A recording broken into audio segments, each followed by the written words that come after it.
International business, if they'd like to make a comment. If I can use the mic now, if I use the mic. I've been in the educational field for about 45 years plus, and we are suddenly learning from our airline colleagues is that the most important factor is clinical decision making, because that tests everything. It doesn't test professionalism and everything else, but the most important thing is clinical decision making. You could have a vast knowledge, but it's the ability to transpose that knowledge into the situation at hand and then do the right thing. The airline pilots do it. They all know how to fly a plane, but the senior pilots are paid hundreds of thousands of dollars to make that one decision to save the plane. We have to think and evaluate and train our residents to make that one decision that will save the patient. And so, unfortunately, a written examination will do that. We are getting more and more. The simulation that Jeff was saying before is a great step forward. So the more scenarios that you have, no matter what field you're in, then you can answer, the better the position you're going to be in terms of the development of the patient. Well, can you comment?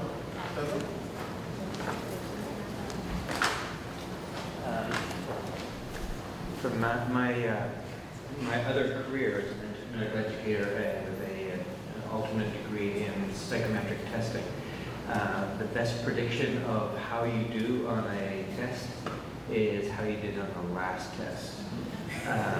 So if you want somebody to do well on a multiple choice exam, give them multiple choice exams. That's the biggest predictor. I would wonder some of your progression was people were just getting used to the test technology as opposed to changing some of their knowledge. So that's the one thing. I think clinical judgment is a very challenging domain to try and evaluate. I think that this in-training evaluations through multiple choice examinations is very helpful, very important. I would agree 100%. But we do have to balance that with other comprehensive forms of testing that might involve simulation labs, might in-training practice assessments, or observation and clinical settings. So the more methods you use to triangulate all of your diverse competencies, the better. What about our experience in the elite? Yeah, we do, and I have some thoughts that would echo those mentioned, but a few others as well. Clearly, the in-service exam, as we call it in urology, is not highly effective in assessing judgment, assessing clinical decision-making, assessing surgical judgment. However, the body of knowledge that a surgeon carries in their mind every time they touch a patient, I believe, does specifically and directly affect the quality of patient care. If there's some little piece of a knowledge of a disease process that's just missing from your bank of knowledge, you can make a mistake that will affect patient outcomes. And I think that the move towards just teaching our trainees how to find knowledge, making sure that they know how to source knowledge, but de-emphasizing the actual retention of the body of knowledge is not an altogether good trend. I think it's really critical that a surgeon have an encyclopedic knowledge of the diseases for which they care, and I think it affects patient care very directly. So I'm a big supporter of the knowledge, medical knowledge aspects of the in-service exam for that rationale. In urology, we call it the in-service exam. It's about 150 questions. It's given once a year. It's given in the late fall. Actually, it's coming up in a few weeks for our residents, so there's a high anxiety level in the program right now. It's a challenge for the first-year residents because they're so new that they haven't been through the whole curriculum. Normally, we run our core curriculum in an educational model over a 2-year period. The training is 4 years, so they get the whole thing twice. But for the new residents who come in, they've only been in the program for 4 months, the exam is very intimidating for them because they know that there are large blocks of knowledge that they have not even had a chance to study from a didactic standpoint. So we have a special preparation program just for the first-year residents, which we call Urology Boot Camp, which is usually run by the chief residents and the fellows, and we have a series of lectures and discussions, and we assign them the book chapters from the basic textbooks, and we basically give them a crash course in urology for about 4 months, so that at least when they go into the exam, they don't feel completely at a loss because of large domains of knowledge that they have had no experience with at all. And it's had a big impact on the scores of our first-year residents. In terms of how to use the exam, this notion that you should never take any sort of action towards a resident based on their exam score, that it's purely formative. I would differ from that to some degree. I think that the exam, as has been mentioned, is useful in identifying the very high performers and the very low performers. And from my experience, and that which has been studied in our specialty, the consistently low performers have a very high likelihood of failing the written portion of their boards. So I think it's helpful to identify those individuals so that remedial action can be provided. It also is important for program accreditation. If a program has residents that fail the boards, the program's accreditation is at risk, very specifically at risk. The ACGME has required that programs set thresholds of board passage rates in every specialty, and if a program drops significantly below that, you could lose the program. So these exams have an impact on the viability of the program as well, and I think that that's particularly important. I value the exam. I know that it was introduced in urology this past year through CURA, the Caribbean Urological Association. At the last CURA meeting, we had all the residents come in and they sat there and took the exam while we gave our scientific presentations. And I applaud the effort to bring it into international training. I think it's extremely applicable. Thanks. When I look at the results of the DM program. Oh, yes, Rob? Are any medical students in here? We all residents. But one of the things I tell residents, it's probably not so much true for you, but our fourth-year medical school is working. So what I tell our kids to do, whatever you're going to go into, you need to read that whole textbook, not that little 900-page thing, but the 3,000-page book. You need to read that whole book and half of it, the first half again, before you start your residency. Because what you're going to be primarily concerned with when you start is all that stuff that you're flooded with, antibiotic coverage, wound healing, cancer biology. Your first rotation may be something that's a back of the book. So you don't want to go in that first rotation not knowing anything about orthopedic surgery or brain surgery or whatever. So you need to read that. And this is where the stuff all starts. You need to read that whole book 1.5 times before you ever set foot to start your internship, because the next thing you know, somebody's going to be handing you this test. Okay, so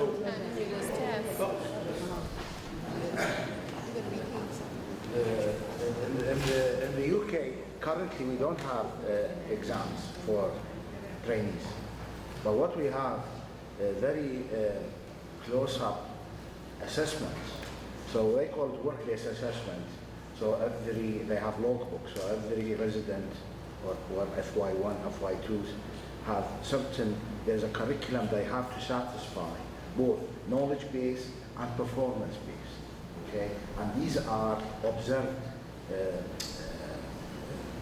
practices. So, and then I heard Jeff was saying that revalidation in Canada, you sit an exam. Did I pick you up correctly, Jeff? Reassessment, reevaluation. In revalidation every 5 years. Do you sit an exam? Okay. Well, we don't have that. What we have is what they call multi-system feedback, multi-source feedback. So you have 15 of your peers, 15 of your allied health professionals, and 15 of your patients who are unselected except for your colleagues. You can select your colleagues, but you cannot select the others. Okay, they are randomly allocated from your working environment. And they are sent anonymous questions to evaluate your clinical experience, your communication skill, okay, and how you deal with the patient, okay? And that is really, if you don't pass that, you don't get revalidated. We have started revalidation in the UK once every 5 years. The appraisal, I go appraisal every year, except for the MSF. MSF is done every 5. But the appraisal, as I was telling to the good medical practice, that's what they apply, the GMC principles. God help you if you have annoyed somebody in the background, okay? because you'll be surprised. But again, I agree with Mike. If you have an exam, it has a the results must be discriminatory. You cannot, because those who score 20 and those who score 90, there must be difference between them. There must be. Okay, thank you. Okay. The last part of our session here, we see how much we can catch up so we can leave on time. I think most of what is being said, but I thought we would cap this whole session off with looking at where then would be the best places to study. And so it gives our invited guests an opportunity to showcase and give some advice. So first I'd ask Professor Turnbull to come up. That's great. So once again, thank you very much. And I'm not going to, because we do want to catch up on some of our time, I'm going to move quickly and just focus a little bit about, talk to you a little bit about a human resource workforce, you know, the doctors that we have within Canada. Spend a little bit of time talking about some of the transitions that is taking place in practice in Canada, because it's very relevant to some of the conversations we've had this morning. So if you were to come to Canada, what type of a human resource group would you be within, and what type of circumstances is it? And we've heard in the United States that the changes with Obamacare and the likes, some of the changes in Canada is how we're practicing as opposed to how we're being paid, but there are some changes there too. So I thought I would just give you the perspective of what's life like in Canada as a practicing physician and the challenges that we face, and then as a resident within that context. I'm not going to tell you very much about our national healthcare system, but other than to say that our national healthcare system began probably about 40 years ago. It began within one province, Saskatchewan, and then was developed nationally. And the big part of this was in 1984 when the federal government developed the Canada Health Act, which is the foundation of our nationally publicly funded healthcare system. Within that, the principal priorities of that are universality. That's something that it's available to right across the country. It has to be accessible to all Canadians, no matter where they live. And that's a huge challenge for Canada, the second largest country in the world, population of 35 million people. Basically, most of them just lined right up on the border of the Americas, on the 49th parallel, and then vast stretches of undeveloped country, sparsely populated, and an obligation for us to develop and provide high-quality health services for those rural and remote settings. It's comprehensive. We have to provide integrated services for all Canadians in all areas. And at the same time, it's publicly administered and it's portable. But as you can see, there's some other points down there that now there's been a groundswell within Canada of saying your healthcare system actually has to be patient-centered, focused on quality, has to emphasize prevention, equity. It has to be sustainable, and I'll talk about that in a minute. It has to be accountable. So in that context, there's been a lot of discussion in our country about healthcare. Canadians love their healthcare system. There is no question about that. They feel passionate about it. But it is a constant source of discussion. You can't talk to a Canadian for more than 10 minutes and either end up talking about hockey or the healthcare system. And I'm not sure which is more boring, but they, nevertheless, it's a part of what we're talking about. And the issue here is that Canada is, like so many other countries, recognizing that the health services delivery model that we have is probably not sustainable. To be honest with you, Canada spends $211 billion on healthcare, $6,000 per person per year. That's about sixth most expensive healthcare system in the world.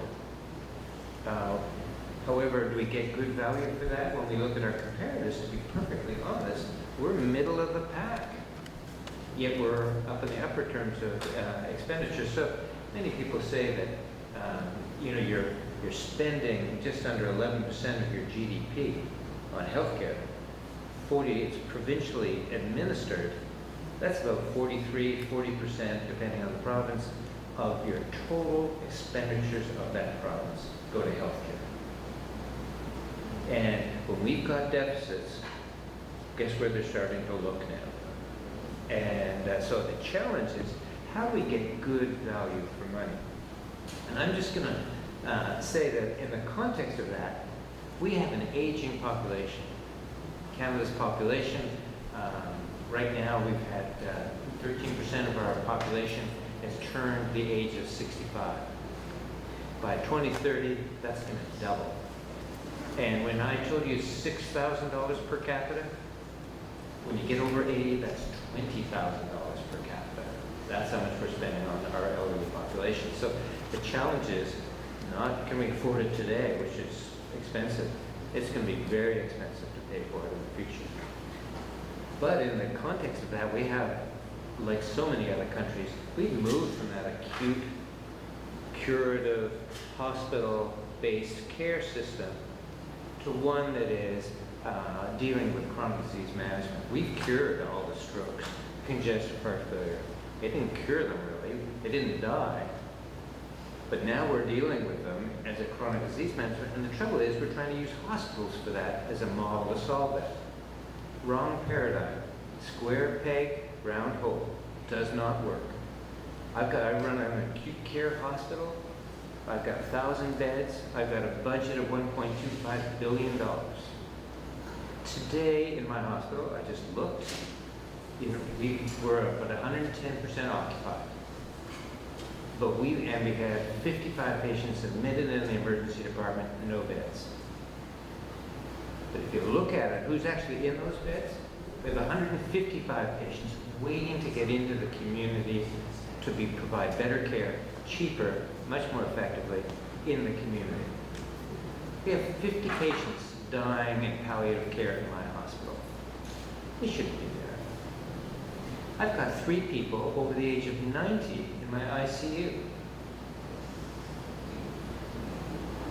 Like, we're sort of trying to deal with the wrong problem within the wrong site. And so many other jurisdictions are struggling with this, and I was happy to hear that you're thinking about moving to primary service delivery models, and that's where we are. Interestingly, utilization, and this is important for you. If you look at the growth of our population, if we say aging of our population, our healthcare system was growing in terms of expenditures 7% a year. That's way more than your inflation or your revenue streams. We couldn't afford that. Well, where was the 7% coming from? 1% is the aging population. 2% is utilization. More drugs, more diagnostics. I've got 80-year-olds on 20 different medications coming in. I stock more medications now than I ever have started. We've got ultrasounds, CTs, MRs, PET scans. When we did the PET scan, we weren't going to do the CT. But now, because we have to wait a little while for the PET scan, we do the CT, the MR, and the PET scan. So, per capita, per age-adjusted individual in our country, we do much more in the way of diagnostics and therapeutics, and frankly, our population is no healthier because of it. So, it's a wake-up call that technology and new drugs is not often the answer to get your population healthier, and we have to think of new models and new directions for the delivery of services, because that's 2% of our growth. That's twice what the aging population is producing. Let me just go very quickly and just say we now recognize that as a resident in the Canadian healthcare system, you're going to have to be working in all of these things. You're going to have to be focusing on the patient. You're going to have to deal now with chronic disease management. We're going to have to be much more accountable. And in my context, I have a report card on my performance from my hospital. I get that report card every 6 months. I know what my length of stay is, and so do the administrators, so does the public. my length of stay, my 30-day return rates, my costs, my standardized hospital mortality rates, all, and my patient satisfaction, all available. So we're now accountable and much more transparent about how we practice. We're going to have to use data, we're going to have to follow clinical practice guidelines, we're going to have to have a sustainable, cost-effective system, and we're going to have to promote equity within our communities because, frankly, that's too expensive not to deal with. So, our province has said these are the areas that we think we have to focus on. They have flatlined hospital budgets for the last 2 years and said for the next 3 years, don't expect to get any increase year upon year, even though inflation is going up at around 2.5%. So in other words, that means we have a deficit of 2.5% per annum, and will have for the last 3 years and 3 more years to come. So the investment in our community is not going to be in hospitals. It's going to be out in the community. So what about the physician workforce that you might join? And we've heard all about this. In Canada, we have 80,000 physicians. That's about 25% of that are international medical graduates who are working in Canada. So you would join that workforce. We have a much older workforce than the other groups that I've seen. Over 50% of our population as physicians is over the age of 50. So very significant. And about 50% are GPs, and about 40% are women, and that number is progressively climbing, like other jurisdictions have shown us. And I have to say that we are very well remunerated. The average physician's income in Canada is $336,000. And now they have to pay taxes on that, of course. They have to then pay their office expenses, but nevertheless, that's an average, and that's, so there's some physicians that are doing exceptionally well, and on average, $336,000. Now, what would you need if one wanted to become a resident and then ultimately stay? You ultimately need immigration status. You have to pass your MD, your MCC, EE, and then get your postgraduate training or equivalent, and then employment verification. I wanted to put down here that sometimes, as a resident who comes into the system, there would be a requirement for a return to service. So you might have to go into a rural, remote setting for a period of time and then repatriate back to an urban setting if that's what you want. We have equivalency of examinations. We have academic licenses. So there's lots of ways of getting around some of those components that you might find onerous. So you can come in, and if you train in Canada, you have a visa, then under most circumstances, you can stay there and practice there, or return and develop a ongoing liaison, and that's what we would prefer. And we always try and encourage, wherever possible, individuals to go back to the jurisdiction from which they came from. And in fact, that's part of their agreement that we have with every foreign international medical graduate, is that they have to sign a repatriation form that they're going to go back and be with their family, or otherwise they're going to have to refund all of their expenditures that their host country has invested in them. Their salary and their tuition costs have to be reimbursed. This is a 5-year promise. This is Ontario, and it's 5 years old. Unless the institution or government waives that. Libya has actually waived that, interesting, for our Libyan graduates. Saudi Arabia says no way, and I think most of the residents go back to Saudi Arabia anyways. And then we have many different salary approaches to how people can be paid. Let me end by saying, the challenges that we face across Canada, and as you are a resident within Canada, one is we would benefit greatly by the diversity that you would bring. So we benefit enormously from our international medical graduates. I think we need to be much more creative in how we bring more international medical graduates from diverse groups, not just the very wealthy Saudis or wherever they might be from the oil-rich states, but I think we have to look for innovative models that we've heard from many about what that might look like and how do we have collaborative programs between sites. Canada has a long history of international relationships, which you've heard about today, and I would look forward to how we can continue to promote those. Also, Canada has a real need for ongoing resources, ongoing support, and it might seem crazy with the weather being so different, but we have so many things that in common. You have rural and remote settings. Look at that, you know. And when you think that we have 80,000 positions to cover that whole geography, it's a really daunting task. At the same time, we share many cultural perspectives that you might. So I would actually end by saying that I look forward to ongoing discussions about how we can do this better. There's definitely a need, how we can support you. And frankly, we benefit hugely by having you in our training programs as well. Wonderful liaisons and friendships that continue for many years. So I'll stop. I'm happy to answer any questions that are. First, can you make a comment on fellowship training?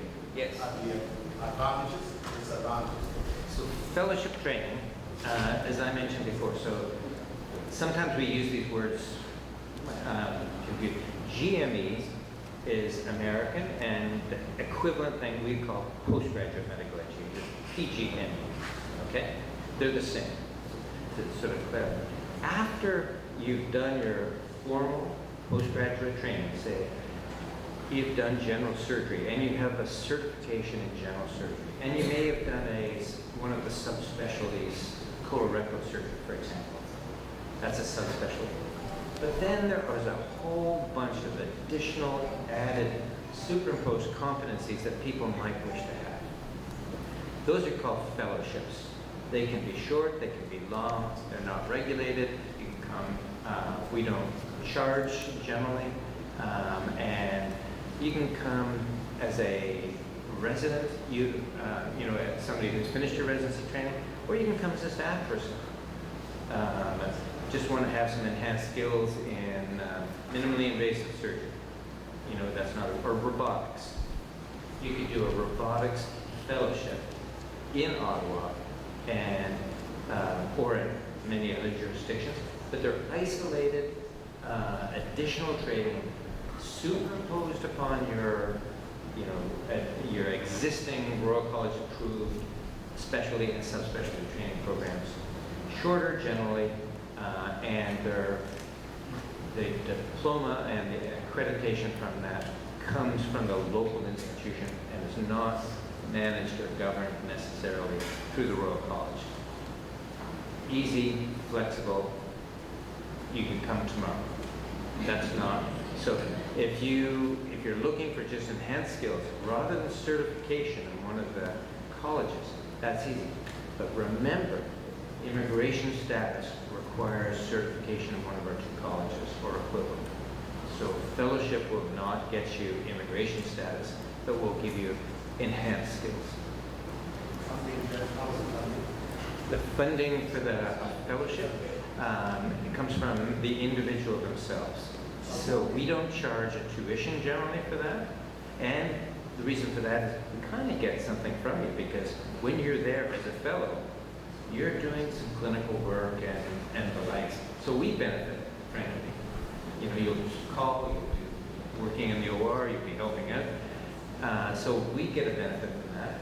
And in return, we don't charge you tuition, but your day-to-day living, we don't pay for your day-to-day living, per se. Now, sometimes we can scratch up a bit of money to help you, or sometimes your host institution can help you with your living board and transport, but not otherwise. I think that last point about fellowship is really the way it's going to evolve very soon as the primary way that we get overseas experience. We're going to end up in a situation which I don't think is a bad situation at all, where the postgraduate training is primarily done, for example, at UWI and various campuses, and then your overseas experiences in a fellowship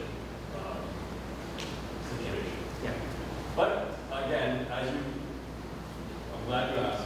The funding for those will have to come from the Bahamas, Jamaica, or wherever you're from. And so that is going to be the limiting factor. So we can find some institutional funds. So yes, you're right. So institutions like hospitals or governments can fund and generally pay for most of the fellowship costs. However, HIV care, HIV grants for fellowships, World Health, UNESCO, all will have additional money for isolated things in areas of their interest. So malaria training, we'll send you to a special lab that has a special interest. HIV, we have HIV fellows, we have about 5 of them. But yeah.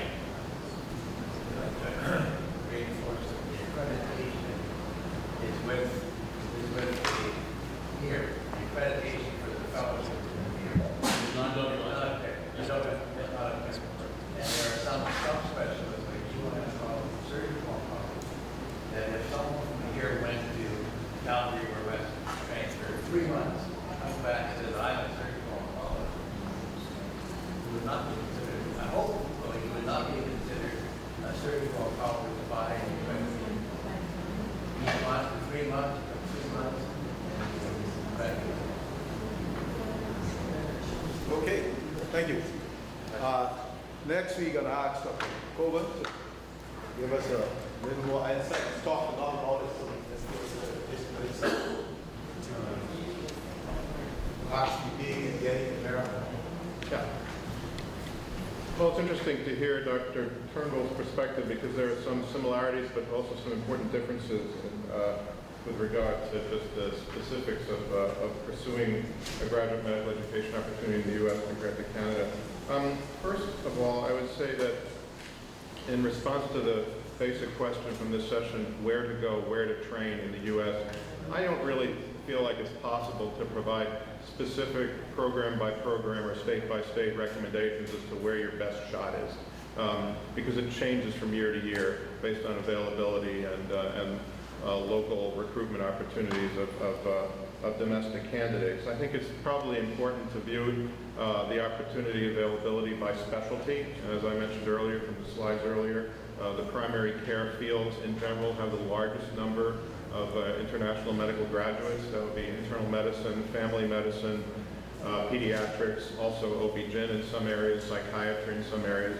And again, the surgical specialties generally are very restrictive and difficult to pursue as an international medical graduate, although there are occasionally opportunities there as well. But I think in terms of pursuing one's due diligence to identify programs to which an application may be of value, because obviously you can't apply to every program in the country, you have to be somewhat selective. There is a lot of research that can be done both by your institution here and by individuals who are pursuing these opportunities to get a sense of where the best opportunities may lie. It's possible to contact the Graduate Medical Education Office at essentially any GME sponsoring institution in the U.S. and ask them for their data on acceptance of international medical graduates by specialty. They will generally provide that. Certainly our institution will be happy to provide that to anyone who inquires. It's essentially public information. There's a lot that's available by reviewing websites. You can obtain information from the specialty organizations with regards to which specialties and which states and which institutions are generally receptive to international medical graduates, and also where there's a particular need. So I think a great deal of individually based research is of great value to identify the best opportunities. Again, as I mentioned earlier, maximizing the number of programs to which one applies is important. You need to cast a very wide net to try to secure even a modest number of interviews as an IMG. And then more specifically, in terms of which programs, I think it's very important not to just stick with the big name program. The big name programs in the big cities that everyone's heard of don't necessarily provide training that's any superior, any better than smaller programs, rural programs, programs where there's a tremendous need for the services of the trainees in the locale, particularly in primary care. There are wonderful programs in rural areas that provide outstanding training. And as you flip through the book and look at the lists, I think it's very important to consider where the most most competitive programs, where are the least competitive programs, and to try to find those gems that are somewhat less competitive for admission and are more receptive to IMGs because they're in remote areas, they're in rural areas, they're areas where many of the graduates from the well-known medical schools in the U.S. aren't as interested in applying because they want to go out and have a good time at night in a big city. But if you're serious about getting training, there's tremendous need. So I think that, that looking at a wide range of programs, urban, suburban, rural, underserved areas is extremely valuable. And also large programs and small programs. So I think that those are important principles. One of the real great logistical advantages of applying to core training or accredited specialty training in the U.S. is provided through the NRMP, through the National Residency Matching Program. The National Residency Matching Program allows individuals to mix and match by specialty. So you can set your sights on family medicine program #1, because that's really where you want to go. But if you don't go there, you don't have to rank family medicine #2 if there's an internal medicine program that you would rather be at. And you can mix specialties in your NRMP matching list, and you can mix as many as you want. You can say, well, if I can't get into these 5 family medicine programs, then I'd like to try one of these internal medicine programs. If that doesn't work, I would be happy to do pediatrics, and you can put them all on your list in descending order. And that's a tremendous advantage of the NRMP system. It's in some ways a very restrictive system. It's got a lot of rules and regulations, but it does allow applicants to sort of pursue a wide range of variation in their specific GME goals by specialty. In fact, for urology, which is one of the few fields that has never entered NRMP, we have our own separate match through the American Urological Association. We have an annual debate among our academic urologic community leaders as to whether this is a good thing or a bad thing. It's a good thing for us because we get to completely control the rules of the match. It is a bad thing for 2 very specific reasons. The first is it is impossible to effectively do a couples match.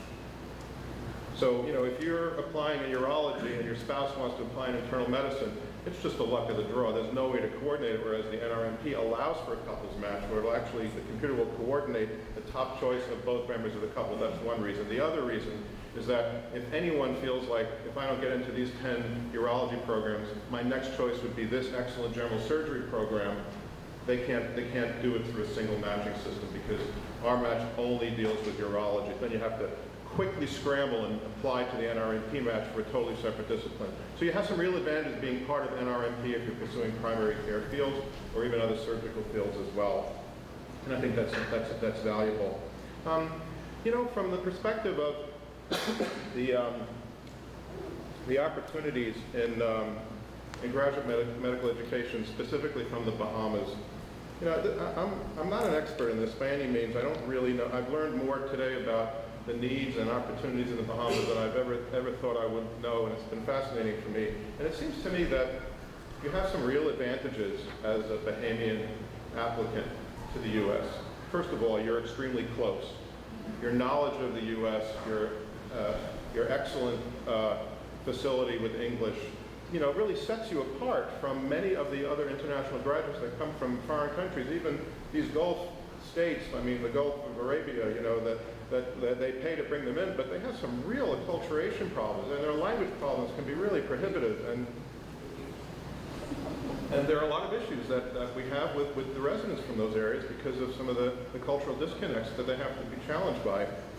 So I think the Bahamian graduates have a natural proclivity to be strong candidates for U.S. training. So I would strongly encourage you to consider that. And you know, Dr. Hoover's comments about this paucity of African American trained physicians in the U.S. is an extremely critical issue, and the outstanding potential applicants of African descent from the Bahamas can really, you know, have a significant impact on that extreme imbalance in terms of provider versus patient demographics in our country. So I would strongly encourage you from that perspective. In terms of Dr. Roberts' question about fellowship training, similar to the Canadian system, some fellowships are tightly controlled through accreditation processes and federal limitations, but there are many that are just state certified or institutionally certified, and I think there are phenomenal opportunities at the fellowship level. One of the challenges that one would have, particularly like in a surgical field, to move into a fellowship training is to be able to convince those who are selecting fellows that the quality of their technical or surgical training is equivalent to those that would have graduated from the U.S. program. So, that's certainly an area where some thought and creativity would be important to help those who would be looking for fellows to appreciate the excellent quality of the training in technically oriented fields. And in terms of payment for fellows, generally they're paid by the domestic, by the U.S. sponsoring institution or the hospital. And for the most part, that's a pretty high salary level. I mean, it's 60 plus for most individuals, and particularly in procedure-based specialties. So I think there are great opportunities, and I'd be more than happy to serve any sort of facilitating role that I could to help establish connections with the U.S. training environment. Thank you. Thank you. I think it's very important about, must be about 10 years or more ago, we had an Australian ambassador came to visit us.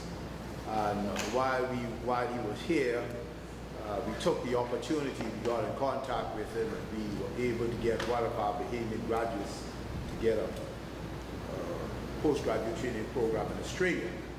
And during his stint there, he went to South Africa to do a fellowship in trauma. I don't think they had as much trauma in Australia. You could go someplace else where you can get that. But his presence in South Africa really was a pinnacle point where a lot of Bahamians were encouraged to come to South Africa for training.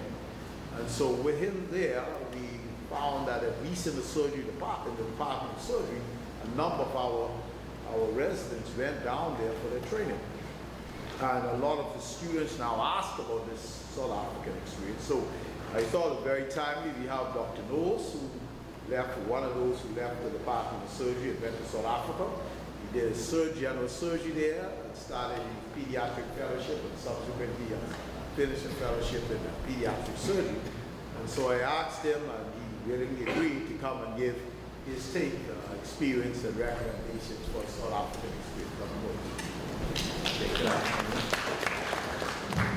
As Dr. Roberts was saying, Dr. Ricardo Hamilton, he was in the department. He left for Australia, actually, to do general surgery. Unfortunately, in Australia, you have to be a resident of the country to actually be in a residency program. But while there, one of his bosses was from South Africa. Spoke to him about South Africa, and that's how he ended up in South Africa. He's pretty much the trailblazer. So most of us who went after him are in the surgical disciplines, per se. So I'll just give you a little talk about it, just of my experience, and any questions at the end. Okay, so South Africa's right at the tip there. Just a bigger picture of it. The big cities of Cape Town, and then Johannesburg is also a big city, in Durban. Dr. Sinqui actually just came from Cape Town. She was there for a conference. But Cape Town and Johannesburg, they are big cities, more than 2-3 million people there. Okay, as far as the programs, all of the programs are associated with university. So there's 8 programs. So even though South Africa has a population of 50 million, as far as university and academic programs, there aren't many. We have University of Cape Town and Stellenbosch, they're both in Cape Town. And then Wits, which is also a big university, and University of Pretoria are in the Johannesburg area. And you have 4 other universities. As far as requirements, this is the main stumbling block. Most of the programs you have to be sponsored. Just as Dr. Rampal said, if you're being sponsored, then your government is paying you, and then they're also paying someone else to do the job you did when you left. But having gone there, there's also where you can get in unsponsored. It's a bit of it'll take you a longer time, but I'll go into how you can, especially for the medical students, how you can use that way to get into the programs. The main thing, as with anybody, you have to be registered with the Health Professional Council of South Africa. Well, that's the medical license body. This itself can be very, very tedious. Sometimes it takes up to a year, and I'll go through what you need as far as registration. Okay, so basically if you're sponsored, you have to be sponsored from the host country, either a hospital or university. You have to have a letter of acceptance from the university program which you apply to. I must say, so far everyone that's gone, it's really word of mouth. So Ricardo would have spoken on my behalf, and I would have spoken on other people's behalf. Because when I went to basically to Cape Town, no one really even knew what the Bahamas was. So it's only really word of mouth, and it's basically when you go, especially as trailblazers, and you do well, that opens up basically an opportunity for the others behind you. So this is the website. If you guys want it, you can get it after. It basically tells you all the requirements that's needed. One important thing is they register you for 1 year, and each year you have to re-register.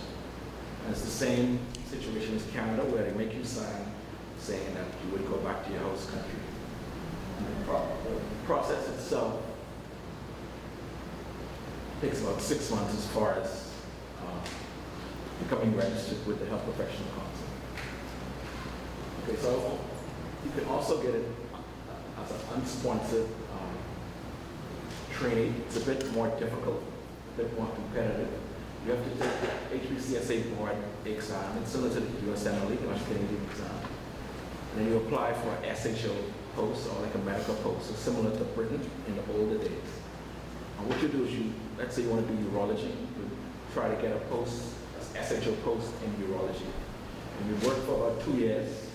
After 2 years, you would have someone speak on your behalf in your program. You apply for posts, for residency posts, and then there's an interview process. But it's very difficult, but possible, doing it this way. That's why most of the people who've gone sponsored. But some of the younger doctors coming up can look at this avenue, because it is possible to do it this way. It will take a bit longer, but you can do it this way and actually be paid. Not possible. But each university itself, similar to the US or Canada, has about four or five hospitals you work that's affiliated with the university. And all residents must register for MMed, which is essentially a research degree. It just means that at the end of your training, you must submit a research degree so you can be, that's a prerequisite to you actually writing your qualification exams. So without the research degree, you won't be able to write the qualification exam, the FRCS. As far as specialty, they pretty much have all the specialties you see in the US and Canada and Britain. The surgical disciplines, similar to the US and Canada, is about 5 years. Medical disciplines, 4 years. ONG is also 4 years, and the subspecialties or fellowships are 2 years. Which is pretty much a list of the specialties. So the regular ones you've already spoken about today: anesthesia, urology, pathology, chemical, or anatomical. And the subspecialties, cardiology, adult and pediatric, gynecological oncology, pulmonology, so vascular surgery. So pretty much the same things you see in North America or Britain. As far as the examinations, they're completely independent of the university, which is pretty much the same thing in Canada. So you have the College of Medicine in South Africa, which has different colleges, like a College of Surgeons, a College of Anesthesiologists. And the only thing as far as the university is concerned is that you do your MMed and you submit it for writing your college examinations. Each discipline has about 2 or 3 parts. So, for instance, if you do an ONG, you have a part 1 and part 2, similar to the DM. For the surgical specialties, there's 3 parts. You have a primary, intermediate, and final. And for surgery, the intermediate is more critical care, surgical critical care exam. So just want to go in a bit of the expectations. When we look at the experiences, it's like, just like you're expected to carry your clinical duties at the level PGY 1, PGY 2, PGY 3, up to 5. Trainings are required to fulfill all entry requirements for study for the MA, as I said before, to comply with all the regulations regarding progression, deadlines, and examination towards qualification by the College of Medicine. As far as clinical service, same thing as we see here. Oversee ward management, supervision of interns as a resident, and you're expected to attend academic and operational meetings, especially as you become more senior on rotation. Calls, the same as here, 1 in 3 to 1 in 5. The one thing, if you're doing a 1 in 3, you always get the next day off. But it's pretty much the same call schedule we see right here. Same thing as here, you participate in undergraduate teaching, and as you become more senior, you become involved in postgraduate teaching. As far as research and audit, most of the universities, they expect you to produce at least 2 peer-reviewed publications before graduation.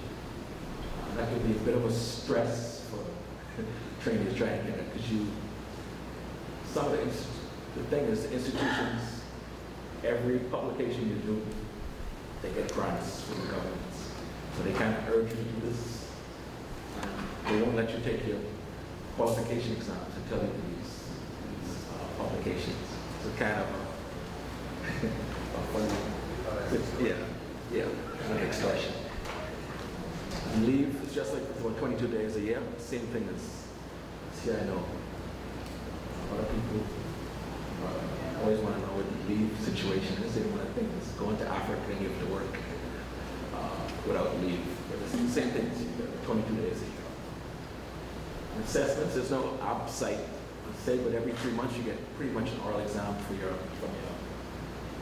consultants. And at the end of 5 years, there's a portfolio, and all those assessments are within that portfolio. That's submitted to the college before you actually take your exams. You have to be approved. You have to have good assessments to actually be eligible to take your fellowship exams. And the one thing, this is Dr. Roberts was saying, as far as trauma, it's very high volume and it's wide exposure training. Technology is up to date. It is Africa, but South Africa is quite resourceful in diamonds and gold. So most of the universities are well subsidized. The technology is pretty good.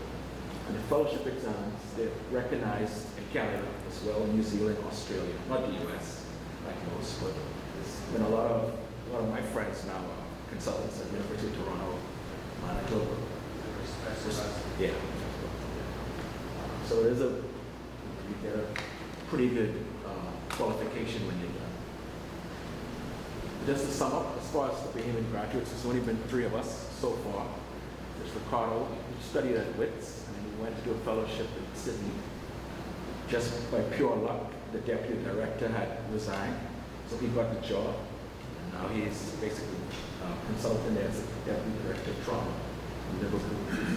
We have Dr. Lana Green. She finished, she's at the University of Victoria, she did ophthalmology. She came back for a year and got one of those fellowships at the University of Toronto. So she's got another one, fellowship in glaucoma. And myself, I did general surgery and pediatric surgery at UCT, and I did fellowship at Great Ormond Street. Any questions?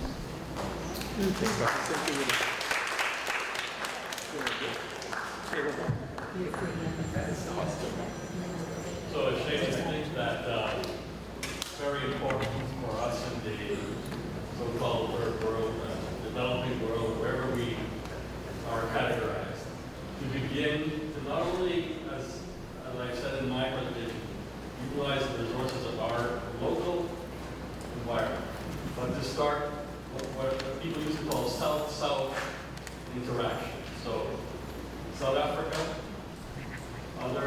there is Kenya, another area in Africa that might be a place to go and train. Some parts of India might be places you need to start looking at.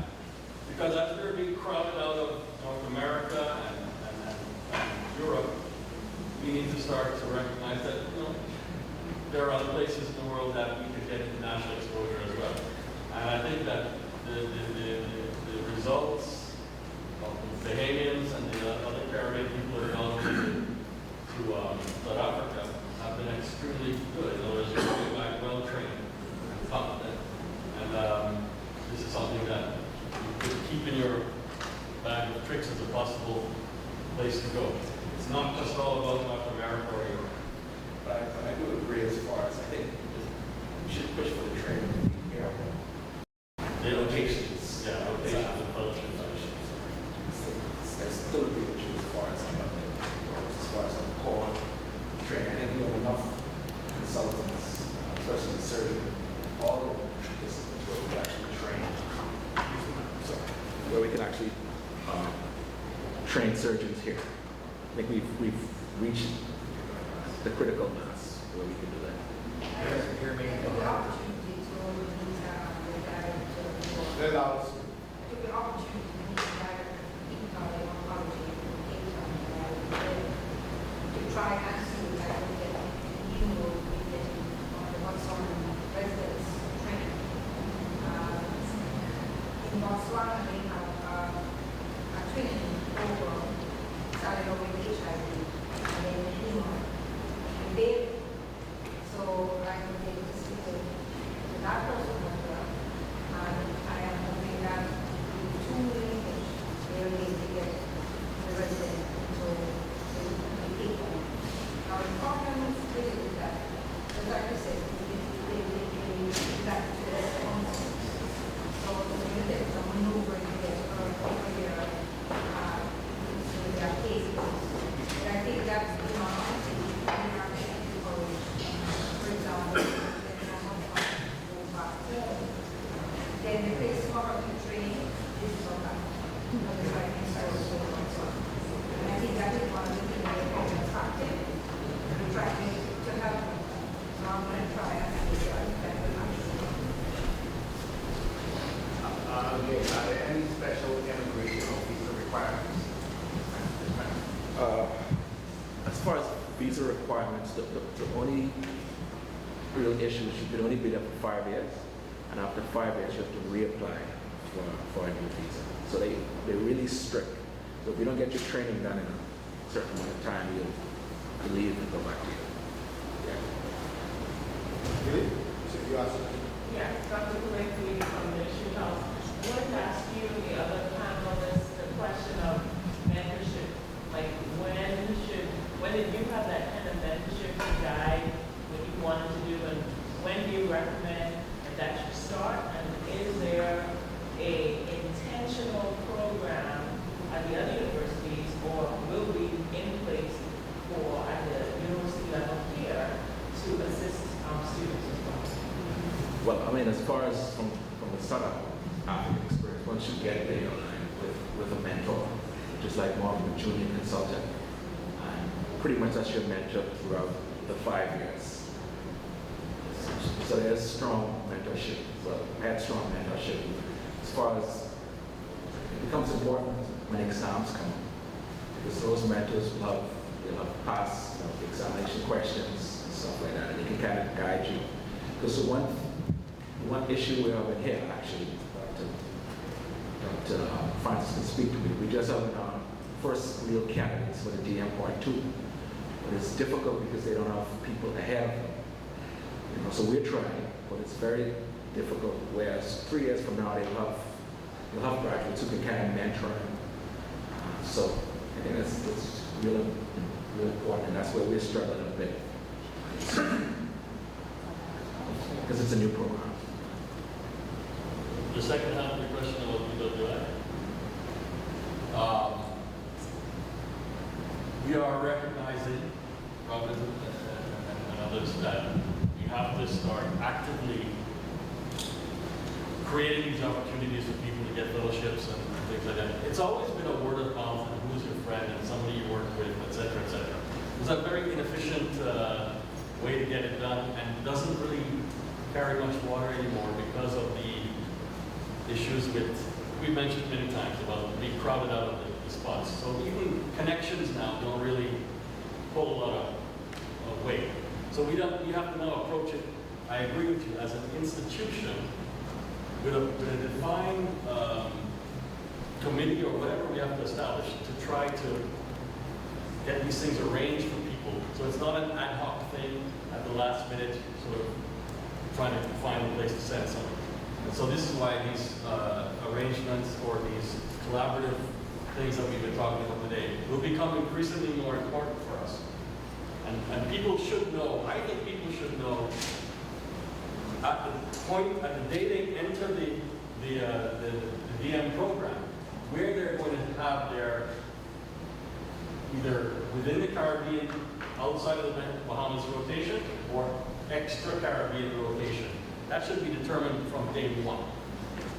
That should be something you know as you enter the program, and not something that is to be determined halfway through the program. But I would also say that as you are approaching your final year in medical school, there should be some more guidance. And you know, as you think about the medical fraternity, you have this idea that you can get that. Can I answer that? That is, they're talking about, I'll answer that about that's the favorite part. Because there are certain areas, see, the government has to determine what its needs are. And there are certain areas where a lot of people do not want to go, for whatever reason. Most of it, they might think that's a hard specialty or whatever and so forth. For example, there's a time in pediatrics. The struggle, we couldn't find people in their body. And so you have to, you should set very clear. What are your postgraduate needs? And you have to offer some incentives or whatever, so your people apply, just as match the program. Now we have X amount of course here, and if that X is filled up, now you have a choice. You have to look at something else, or you have to decide, you know, what you want to do. I think so you incentivize in a positive and a negative way. I fully support the fact that when you are in medical school, this is where you should be. But you know, it's one of the most difficult things in the beginning is to create a culture of academia. Okay, and it's taken us, we are slowly getting there. And one of the things that I have a really sore point about, I say we can't approach it, because as locals and as youth, we're slowly getting away from it. But when the folks come home, they turn their brain off. So they feel it's not necessarily an outfinish. You know, when I go elsewhere, I'm going to look.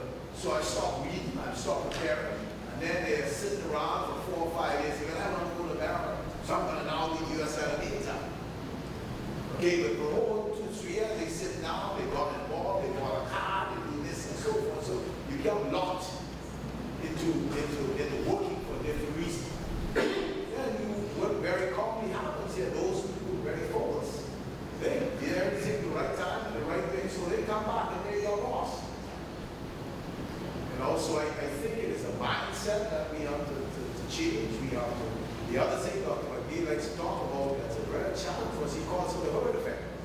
So even in the department, let's say like surgery, you got maybe you combine your SHO, you might have 20-something SHOs in registrar. Now you only have 4 or 5 in the program. So you got the other 50. They just come to work. They don't have to attend those sessions as far as they're concerned. They don't have to prepare lectures. They don't have to go to journal club or whatever. The Lord's going to assess them as far as they're concerned. So what's going to happen? I got a job. They get $4,000 or $5,000 a month. I'm happy with that. They live more like on the side or whatever. So at the end of the day, so why do you want them around? But what they got to do is that they now, the ones who are trying to push with work, the guys look at them and say, boy, you're really stupid. I'm not getting as much as you can. You go get yourself a representative. I want to do it. And so you're actually distracted me from what you want. So you can't have this part-time, this and part-time. That you must make that decision that this is what you like to make an institution. Some of our departments already like that. They say, if you join that department, they can always see if you join that department, you're not in the program, we don't want you. Well, thanks again. I just wanted to go giving more details about the medical training initiative. The medical training initiative is a development as a result of scrapping what we used to call the double sponsorship scheme. Double sponsorship scheme would have allowed international medical graduates before 85, 87, and I think it was cut in 87, to come and spend what they would call permit-free period, up to 5 years. The visa, the immigration status was a permit-free status, in that you didn't need a work permit to train in a medical specialty for up to 5 years. What happened, or what we found out, is those people coming to these kind of placements were being exploited, in that they were doing 95% service and hardly ever any training. So there was an outcry by the Overseas Doctors Association in 85, 87, and then Home Office took this step to separate. They amended the Medical Act to say that from now on, any professional coming to the United Kingdom will come on a different status. So there are 5 tiers of immigration to the United Kingdom, 5-tier status visa. I'm not going to bore you with details, but for our concern as doctors is tier 2 and tier 5. Tier 5 will allow you to come to a sponsored program, they call it an exchange program, which will allow you to stay in the United Kingdom for a maximum of 2 years. Okay? Tier 2, if you want to come and work in the United Kingdom as a senior professional, as a senior doctor, okay? That is subject to what they call the resident labor market test. That is, if you have a post which you are not able to fill from the current establishment of medical trainees in the United Kingdom, then you can't make a case to the Home Office to bring somebody that you have selected on your criteria to join you in that department. Okay? So the medical training initiative comes under tier 5. Okay, so that's how it works. Paul said about informality. So there are formalities and there are informal arrangements. Informal arrangements is Paul trained in Edinburgh. Paul knows the chief surgeon in the Royal Edinburgh Hospital. So Paul gets in touch with that person and tells him, look, I have a very aspiring registrar level. It has to be a registrar level because you have to be committed to a specialty. You cannot jump from from JHO to come there. So you must have at least 2 years of practice in the specialty you want to be a fellow. So the guy said, okay, Paul, we have a vacant training space. Okay? So then that person will contact Royal College, in this case, let's say the Royal College of Glasgow. So then we consider them for the application for the medical training initiative. Sounds very simple. What I have done, I leave all the application and the guidelines for this training scheme. So they come to us, they say, look, I've been offered a post by Mr. Jones in Edinburgh Royal Infirmary. So we get the job description. We ask the postgraduate dean to verify that the job has enough training components, okay, to make it proper placement. So I get the application form, I get the job description, I get the deanery approval that this is a genuine post, and then it comes to funding. So because it is a spare training capacity post, so that's already funded by the NHS, so there's no problem. Okay? But then there's an occasion where they say, well, we can take him as a supernumerary fellow, okay, which is additional to the training establishment, but you have to pay for it. In that case, the current dictates, we don't have a level to say 24,000. We go by what they call it the living wage, okay? The living wage in the United Kingdom currently, outside London, is £7.85 an hour. Paltry, okay? But you survive. If you are in London, it goes up to £9.50, okay? So if you take a 40-hour working week, you are looking at 24,000 or thereabouts British pounds. So that is done. So now the college acts as a gatekeeper for the GMC. So General Medical Council, so we are sanctioned, we are permitted, authorized by the GMC. If we are satisfied that the person Paul has suggested and Edinburgh has accepted is suitable, obviously there is a a sine qua non condition. They have to pass the English test, the IELTS, at an average of 7.5, but no less than 7 in each module. There are 4 modules. TOEFL, they can't accept TOEFL GMC, but it's a problem with TOEFL. So IELTS. But now you talk about the Saudi Arabians. I don't have one successful Saudi Arabian applicant. You know what? They can pay you with everything. I was telling Jeff yesterday. They cannot pass the English test. Okay. So when you say art club, actually, I think Mike alluded to you. You have. I'm still waiting for my opportunity to disagree on it. With me or with her? Okay, thank you. So you are really not, you have the perception of being crowded, but you have not tried. I tell you. Maybe on the brick. No, I know. So what I'm saying is actually, but the advantage for you, I can exempt you from passing the IELTS because you are taught in English, you speak English, and you are Her Majesty's previous subjects, okay? She's still your head, but at least she doesn't rule you. So actually there are good opportunities. I'm in Glasgow, but really this is a UK national, so you can apply to Royal College of London. So to formalize, I tell you what we do. We write memorandum of understanding between the West Indies University, University of West Indies, Royal College of I don't care. And as long as you are benefiting, I don't care whether they come to Glasgow or not. But Glasgow is very nice, though. Okay. Anyway, all we charge is basically administrative fees, up like £500 just to cover the guy who's running the system. So we don't, it's a non-profit, we don't get anything out of it. But we improve links with the likes of you. So if you have somebody who, I say, okay, then. So, okay, but we've sold. I better stop now. Quit when you are winning, just, you know. Anyway, so that is there. So that is there. But what I'm saying is, the Home Office they can override any decision you and I make because they look at this guy with a beard and they say, well, he can't come in. That hasn't happened at least in our house. Okay.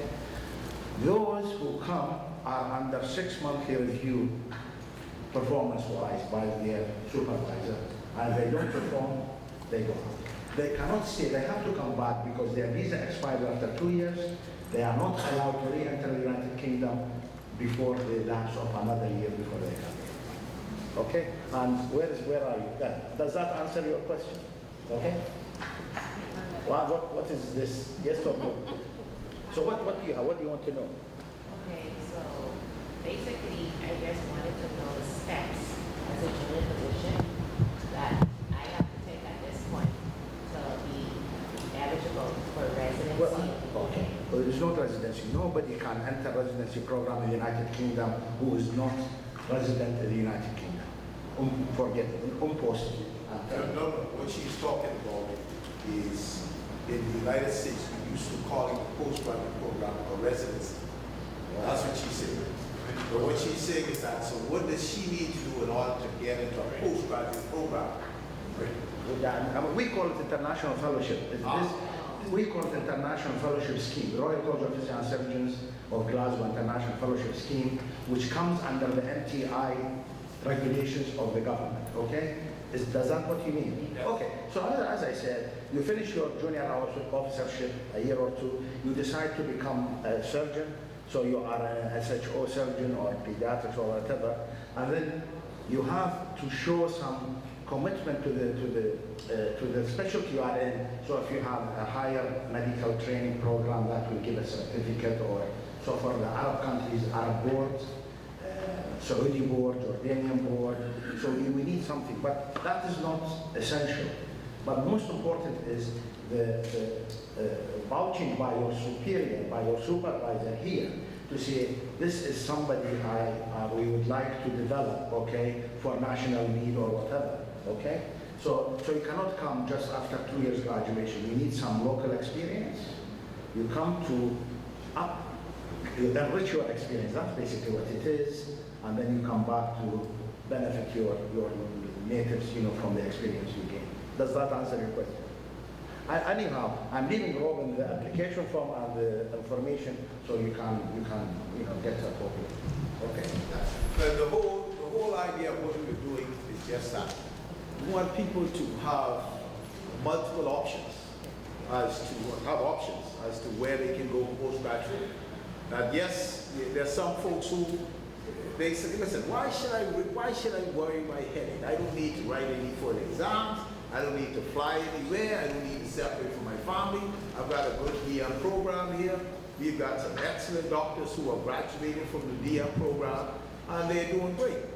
And so why would I worry with the head? I can get it and I'm good to go. There's some folks say, listen, I'm tired. I don't want to go there. I want a different experience. I want to go to North America for whatever reason. I think I like the technology and stuff and so forth. What do I need to do? So one of the things we wanted to introduce, we had about a year ago, we brought down one of the advisors from the Kaplan organization, which is involved in the USMLE exam. So we can say to folks, yes, you can take these, you can take the preparatory courses so that you can be better, you can get some good grades, so that would enhance your likelihood of passing the USMLE exam. So that's available for both Part 1 and Part 2. They've been able to give us a price of about almost 50% of reduction. But you know, when we send it around, we don't get that many, we don't get the response that we expect to get. But we've tried to enhance that for those who want to go away. We're trying to increase our links for those if we can get rotations. One, we've been successful in family medicine at least, that they have a month in the family medicine program. They go to Wisconsin and they visit the hospitals there and they get a great observership program, which seems to be working very well. We've tried to, so we're looking at the possibility now, what are the requirements we need to do if we want to say to our residents, I can get you to go in the States as a part of our program for maybe 3 months. If you're in surgery and get an exposure there, but we want you to have more than just an observership. So if you're going to do that, of course, you got to pass your USLME exams. You might have to look at some malpractice issues, but they're not impossible. Those are relationships we hope to build. We've been a little bit more successful in Canada. I really want to give kudos to Dr. Francis here and his contacts, and say Dr. Deep Petrillo, where now we've had 2 of our surgical residents who have gone to Canada. They've actually spent an active month's rotation where they were on call, and so they had full involvement in the residency program. And as he said earlier, that one of the would have been a great asset to him. They've asked him about the outside exam. How do you perform? So we're trying to get people involved in all those different avenues that will allow them to go and do postgraduate training. And finally, we're trying to make that transition whereby we've got South Africa we thought we can link into, and I'm trying to re-establish our links that we have in Scotland, because I think that our relationship that we have as a British colony and the versatility of the Glasgow program, that I think that's an avenue where we really can utilize and have access to training. So because at the end of the day, I strongly believe that postgraduate training is a fundamental step that we have to take in medicine. When you join, you need to know that this is a career in medicine. When you finish your degree, it just starts. And so we need to tell you that up front. We need to let you know that when you graduate, the early bird gets the worm. So if you know what you want to do and where you want to go, and you prepare for that right from the beginning, then you can gain quite a number of years. And so that's the whole idea of what we do. And as we can see, there's some people who, they don't think there's much to come here anyhow, so they can't be bothered on a Saturday afternoon or evening and be involved. But then I'm used to that. There are people who still 4 and 5 years down the road, they still in SHO wondering what they should do. You can't overwhelm the system.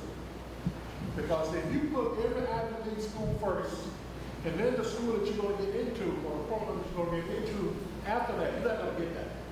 Because it will be gone before it gets down here. The computer reorders your list every time it rejects you from the program. So before you write your order, you need to talk to somebody in the States who knows how that process works.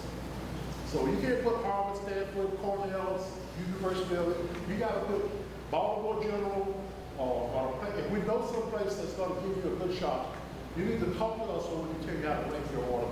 So don't think you're going to overwhelm the system by putting all the Ivy League schools first the top tier state schools next, and thinking that you're going to just undo the system by hoping to show force. It won't work. You want to make a comment? Yeah, I don't want applicants to international programs to leave here with the belief that all the international graduates have been crowded out of North America by Arabians. It's just not true. I can't speak to Canada, maybe it's happening in Canada, maybe not. But the U.S. is a very small number of positions from a handful of institutions that have decided to go for the big bucks and have residents pay with their institutions building auditoriums. The thousands and thousands of positions that are filled at the P.1 level every year in the U.S. are filled by international medical graduates from all over the world. We are full of those excellent international medical graduates to our institution, and they're from India and Pakistan and Egypt and Germany and Switzerland and lots of places where someone just wants to come to the U.S. to train. There is absolutely no reason why Bahamian applicants should be any less competitive. You just have to have an application that demonstrates that you're a superior applicant. We are wide open to the Caribbean international medical graduates. I'll tell you, it's a much quicker trip home for Christmas than from South Africa. Okay, well, I think we'll wrap up. We're just a little bit behind, but that's good. I think we stayed on schedule. We had a little late in the beginning, but that was well. I want to thank you all for coming. And I really want to thank my invited speakers who came down. They shared their experience and their wealth of knowledge with us, and we're truly thankful that you